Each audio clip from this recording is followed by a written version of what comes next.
And now, prepare your ear holes for penetration as we bring you another great podcast from the Poop Culture Extended Universe. We all know how important our passwords are. We also know they're hard to keep straight. Did I change it? I don't remember changing it. Try this one, try that one again. And the next thing you know, pow, locked out for good. And then you find yourself out pouting in your car because you don't want your coworkers seeing you get all upset again. Take it from me, a guy that's got a perfectly good picture with Alyssa Milano locked away in a MySpace page that I can't access anymore. Had I had Vault, my problems would be over. Vault's the new way to keep all your passwords protected and in one place. Make your passwords as random and as complicated as you want. And let Vault remember worrying about that junk. With Vault, pictures are your password. They figured out a way to translate your random passwords into a set of memorable images, and then they train you on those images using proven techniques from psychology and cognitive science. Wow. Pretty fancy, right? So try Vault for yourself. Put an end to the password madness. Visit vault.io/fried to get started. And thanks to that handy URL, when you download Vault, you'll get 2 months of synchronization free just because your friends here at the Vantucky Fried Podcast know a guy that knows a guy. So check it out. VALT.io/fried. Vault. Effortless security through visual memory. From deep in the burbs of America's Vancouver, it's the Vantucky Fried Podcast with Casey Bay and Rob Bertrand. What's this gonna cost me, Robbie? Here's your host, 140 pounds of flapping lips and an opinion on everything, Casey Bay. I don't believe this guy. He's a rough, tough hombre, isn't he? We got a big battle in front of us, baby, and it's just started. So let's get funky like a monkey. 3, 2, 1. Showtime! Woo! Run tell that, homeboy.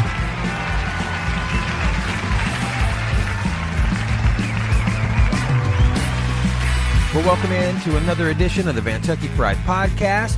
We're going to call this one episode 59B because it's not really like a legitimate episode. It's going to be, just me on a solo mission because it's the week of Christmas and scheduling is crazy. So here's what we're going to do. We're going to make do, just like that. So it's just going to be you and me and this head cold, and we'll see how long it takes me to get through my list. Topics on the board: Christmas recap, white Christmas, white elephants, things of the like. Preparing for the new year. Do you even do resolutions? Because we didn't circle back to it on the Christmas episode, I'm going to share with you like a top 4 of the best Christmas gifts that I can remember getting. So look forward to that.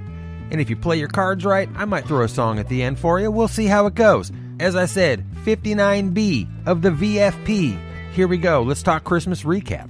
Christmas Eve was a little bit different. Normally we go to my uncle's first and then finish up at my grandma's. We had a white Christmas this year, so that made it difficult for us to get out to my uncle's house as he lives up in the hills. So we just had Christmas at my grandma's on Christmas Eve. It was disappointing to not get up to my uncle's per tradition and seeing my cousins and my family and everybody. But, it's kind of just how it goes, I guess. Safety first. But yeah, so ended up at my grandma's. There we have White Elephant gift exchange and then the kids. Kids all get gifts from everybody. But as far as the grown-ups go, White Elephant, everybody that participates brings a gift, throws it in, right? So on paper, seems like a good idea. However, there's always a joker in the group that decides to throw just a nonsensical gift in the mix. Lucky for me, 2 years in a row, I've been the lucky recipient of said gift. And because I'm a gentleman, I understand that there's a trade on the table. But look, I'm going to take one for the team because I'm a gentleman, as I said. And I'm not going to trade you a suitable gift for my crap gift. So don't thank me. Just a round of applause is plenty.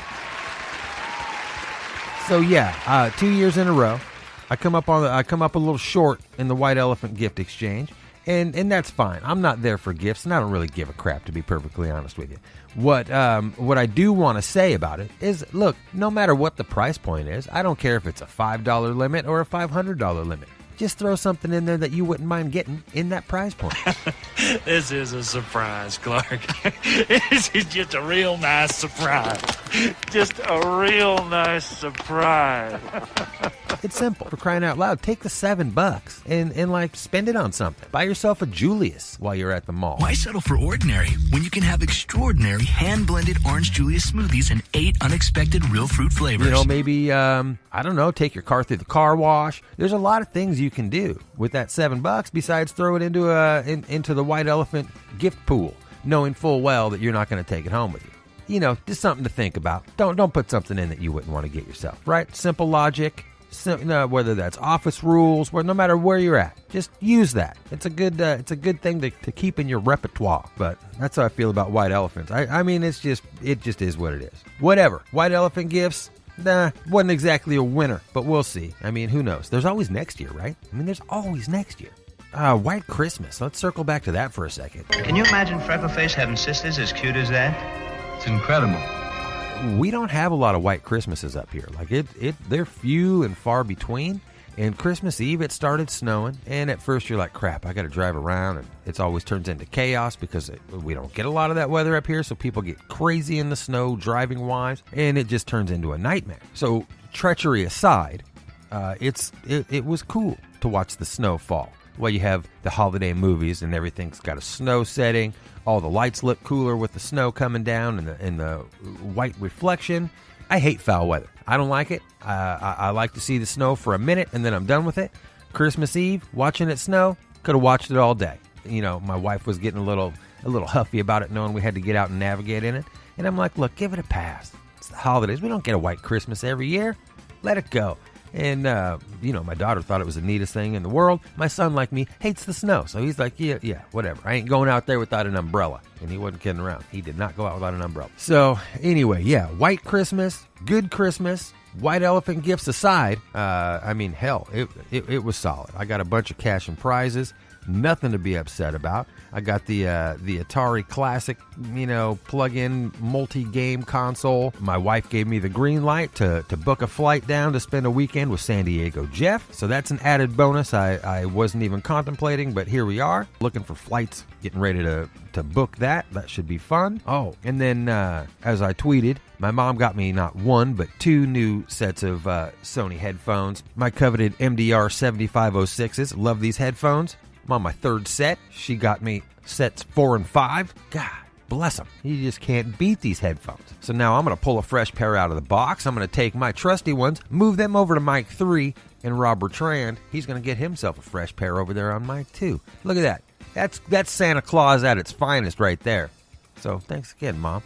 Not 1, but 2 sets of Sonys. I'm calling that the MVP. Did you ever know that you're my hero? However, I can't really just throw my wife out. Like, she gave me a weekend out of town. I think that's MVP worthy too. So we're going to go ahead and call it a tie. My kids, they pretty much got everything they wanted. Got renewed their annual pass to the Oregon Zoo. Typical kid stuff. My daughter, she's moving into that independent phase, so she wanted her own desk. So Santa pulled some strings and had Dad sweating to the instruction book of IKEA deep into the night. But we got it done. We got it built, and that was that. And it wasn't even deep into the night. I had it done by evening time before she went to bed. And I got to say, in regards to IKEA and furniture building, this was the first time I made it start to finish through an IKEA project without having anything put in sideways, backwards, not running out of parts, not stripping something out. Easy swing. That's marvelous. Couldn't believe it. So I counted that a Christmas miracle. You know what? Look, it's the little things, man. Getting through an IKEA project without losing your mind, that's a miracle. That's the holidays at work. And I'm proud of it. I was really proud of it. So there's that. Now she's going to go shop for a chair. So let's see here. What else? New Year's is next. Just like that, we're going to be New Year's Eve in it. Getting ready to ring in another one. And I can't say that I'm going to miss 2017. It was a bruiser. It kicked the shit out of me. I survived it, though. So there's that. I'm like Creed.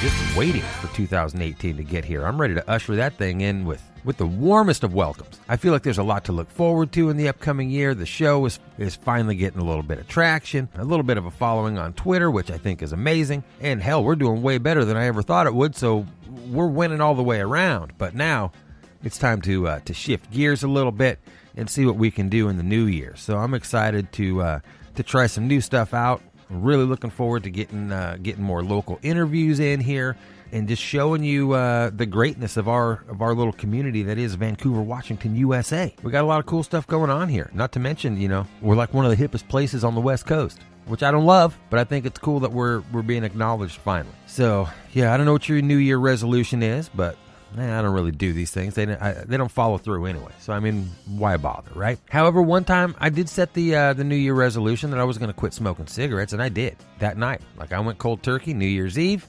boom. Haven't smoked any more cigarettes. So I guess it works out when you want it to. Christmas 2017, I gotta say, was a good one. It was a solid effort. Didn't feel too stressed out about it. My kids feel like they got good gifts from Santa Claus.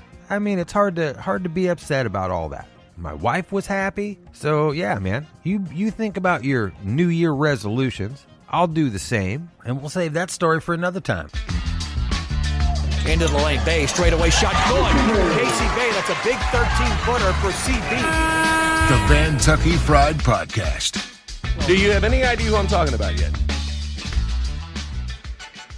Let's talk about some of my top Christmas gifts. There's no order to these other than somewhat chronological, but let's just start at the top here and go from there. I was probably like 9 or 10.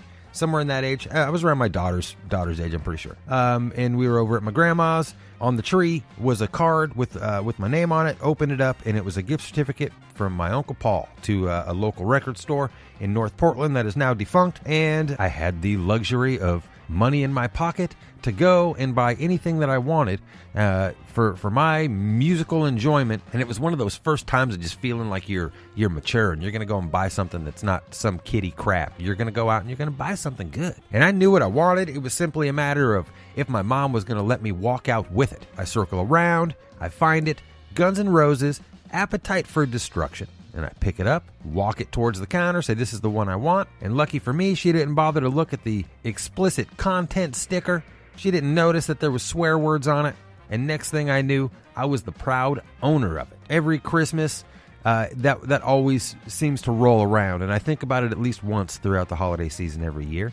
And I think that's great. I don't think he had any idea at the time the impression that was going to make on me. And I think that's, again, one of the cool parts of Christmas and giving gifts. You never know what's gonna happen, what's gonna strike somebody, what's gonna set them down the road of maybe being a collector of something. Who knows? But yeah, I think it was Stereo Superstore. I'm almost positive that's what it was. Right there on Lombard Street. That's where I got the cassette tape that kind of set everything off. I still remember cracking that thing open, peeling that cellophane off, popping that cassette in, and hearing this. If I say I don't need anyone and say these things to you, girls, I can turn on anyone just like I turned on you. I've got a tongue like a razor, a sweet, sweet great night, and I can do you favors, but then you'll do whatever I like. Here I am, and you're a rocket queen. I might be a little young, but honey, The gift of music, it's still one of my favorite things. I love to gift music to people as often as possible. It's timeless. It's great stuff. And it's stuff that you can utilize, It doesn't take up a lot of space. Music is great. So thanks for that, Uncle Paul. Like I said, I don't know if you knew what you were getting yourself into at the time, but he did me a big old favor. Another thing I remember getting, it was probably maybe a year later or within that same range. I remember getting a color TV with a remote control. That came from my dad. The TV was a little 13-inch Mitsubishi, had little built-in handles in the back. It had portability. Had a little detachable antenna you could plug in and snap into the top. And like I said, remote-controlled color action. Went from black and white to color TV, changed up the Nintendo like you wouldn't believe. And from that point on, I was a color TV man. That TV, man, it traveled some miles. It lived with me through many precarious scenarios and situations. It kept me company on some long Saturday nights where there wasn't a whole hell of a lot going on. And it was in those days, in that basement, that, I'd try and stay up way late and watch that Portland wrestling when it would come on at 11:30 and, watch Don Koss call the action live from the Portland Sports Arena. Well, live to tape. From the Portland Sports Arena, This is Portland Wrestling. Portland Wrestling is brought to you by Tom Peterson's, with 2 great stores to serve you, both at Southeast 82nd and Foster Road. Watching the Grappler do his thing. Like I said, Don Koss, Scotty the Body doing color commentary. You know, it's just good stuff. For those professional wrestling fans, Scotty the Body went on to be hardcore champ Raven. Yeah. They all start somewhere, man, and a lot of them went right through here in the Pacific Northwest. But yeah, that color TV, man, it was my partner in crime for a long time. Sit there and watch that crappy Saturday night lineup on Fox back in the day where it was like The New Lassie and Small Wonder and just a whole bunch of shows, which weren't bad, but they weren't great either. And it would just rally around waiting all evening long for Portland Wrestling to come on. But yep, it all went down on that 13-inch Mitsubishi, and they don't make them like they used to. That's for sure, man. That TV, I don't know I wish I knew what happened to it. I don't know where we parted ways at, but it was many years later after I had it. That's for sure. So nice work on that, Mitsubishi. Moving on. 1 year, I think I was about 12, somewhere in that neighborhood. Maybe a little younger. And that's funny. I didn't think about it until looking at it in chronological order here, but it was kind of all around the same, 3-4 year span I got all this stuff. But yeah, 1 year, my mom and my other dad, they went in and surprised my brother and I with waterbeds. Every single waterbed is made to order from a range of decor choices. The customer who ordered this one requested a frame upholstered in black faux leather. That was a big deal. Getting a new bed was something, but this one was the water bed. It was like, part carnival ride, part bed, preheated, and then also you got the feature where it's, not the waveless type. So you just get that super buckaroo bonsai wave when you sit on it. And then when you get in the middle and you lay down and get nice and comfortable, it sucks you down in it like a cocoon, or what I would imagine a cocoon would feel like if I ever got to spend some time in a cocoon. But yes, it's all fun and games, loving that waterbed until it's time to get out. And then it's like trying to get out of, quicksand or molasses or something. I don't know. But yes, the waterbed was a great time, a great thing. And you know what? All waterbeds must come to an end, as they all did. And so at some point in time, we got rid of the waterbeds and went back to a regular bed. And it was business as usual from that point on. No heat, no waves, no fun. Just good old-fashioned bed. And last but not least, this one was a doozy.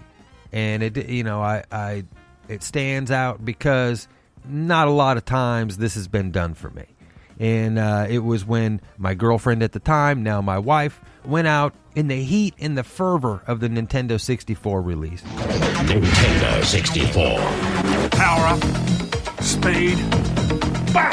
Went out and stood in line, pre-internet, couldn't pre-order, couldn't do anything. You had to get out there early in the morning, get in line, wait for that shipment, go in and buy it. And somehow, some way, she managed to do it. So that year, I was the proud owner of a Nintendo 64 in the height of the want of the Nintendo 64.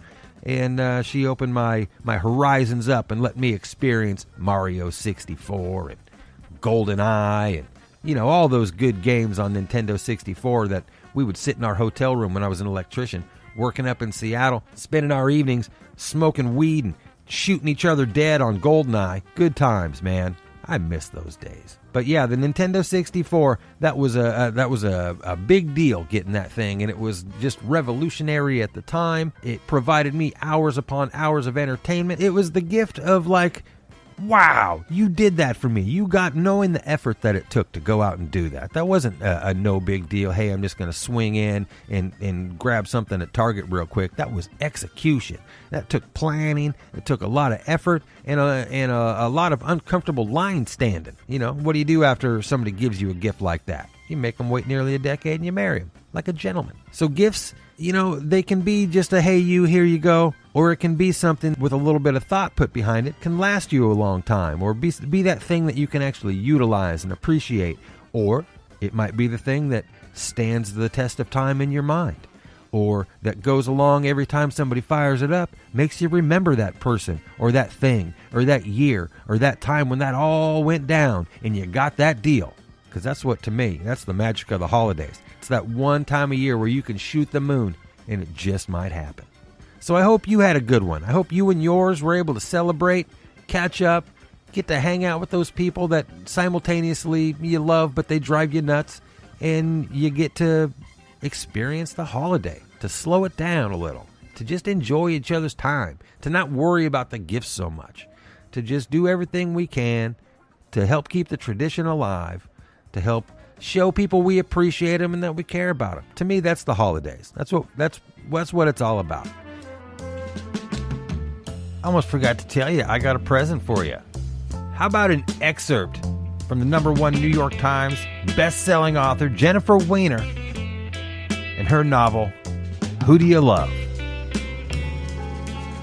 The VFP presents A Minute of Romance. You kiss me and I'll belt you. Andy knew what she was asking, and it wasn't how long it had been since he'd seen her. He thought back to his last romance, if you could call it that. 10 minutes of undignified fumbling in the bathroom of a bar downtown. It's been a while, he said. That girl, he wasn't even sure what her name was. He'd scribbled her phone number on his hand in eyeliner, if he remembered right, after neither one of them could find a paper or a pen. The next week, when they'd met for drinks, Andy realized they had absolutely nothing to say to each other, and that when he didn't have 4 beers inside of him, she looked like an eel, with a narrow body and a big, horsey mouth.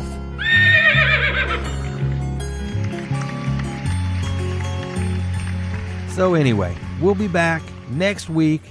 We're going to do it up regular style, full-blown episode 60, and we'll go from there. So this has been an abbreviated version of the Vantucky Fried Podcast, fueled by relevant coffee in Uptown Vancouver, and brought to you in part by the handsome gents over there at Cronin Building Co. Check out their work at croninbuildingco.com and click on that store they got. They got a lot of cool stuff in there to buy. Maybe you got some money in your pocket left to burn. So keep going out there, keep being good to each other, keep realizing we got no reason not to. And we'll be back next week, back to business as usual, with the full wing-ding, episode 60 of the Vantucky Fried Podcast. You run tell it, we'll see you then. And again, don't be afraid to go leave us a message, go leave us a review, go do all that stuff. Go subscribe. We're in all the major podcast directories, wherever you get your show. Search the Vantucky Fried Podcast, click subscribe, and let's get to it, man. All right. I'm Casey Bay. We'll see you next week.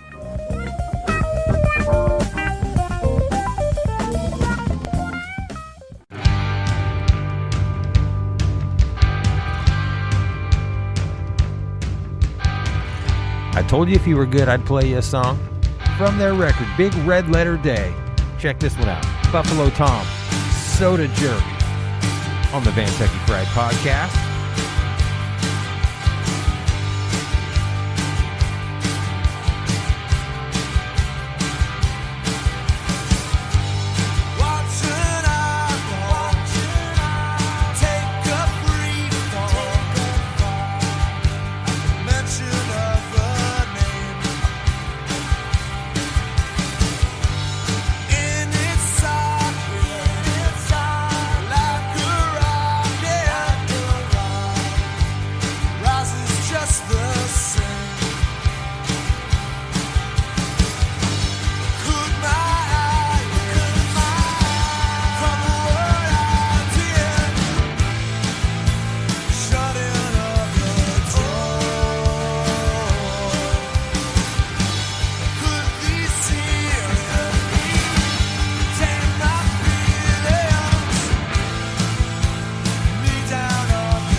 concludes our broadcast day. Click. What you just heard was a podcast in the Poop Culture Extended Universe. For more great podcasts, make your way to www.poopculture.com.